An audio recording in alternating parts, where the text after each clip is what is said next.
మాంకాళి అమ్మవారి దర్శనం కోసం వచ్చి ఇవాళ అమ్మవారి దర్శనం చేసుకొని అమ్మవారి సేవలో కూడా నేను ఒక భాగమైనందుకు చాలా సంతోషపడుతూ 200 సంవత్సరాలుగా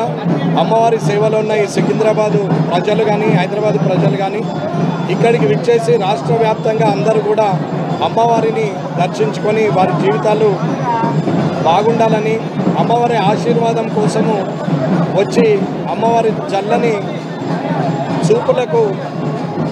కృపతో పాత్రులైతున్నటువంటి వ్యక్తులు చాలామంది ప్రజలు వచ్చారు. కాబట్టి ఒక మిలిటరీ అతను స్థాపించినటువంటి ఈ టెంపుల్ అప్పటి నుంచి ఇప్పటి వరకు కూడా ఈ సికింద్రాబాద్ ప్రజల్ని చుట్టుపక్కల అన్ని ప్రాంతాల ప్రజల్ని కూడా సుఖ సంతోషాలతోని ఆయురారోగ్యాలతోని ఇప్పటి వరకు అందరూ కూడా చల్లగా ఉండడానికి దోహదపడినటువంటి అమ్మవారి చల్లని చూపులతో అన్ని కుటుంబాలు కూడా ఆనంద ఆయురారోగ్యాలతో ఉండాలని ఆ అమ్మవారి కృపకు పాత్రలు కావాలని కోరుకుంటూ ఈ అవకాశం ఇచ్చిన మాంకాళి టెంపుల్ కమిటీ సభ్యులందరికీ కూడా ధన్యవాదాలు తెలియజేస్తాను.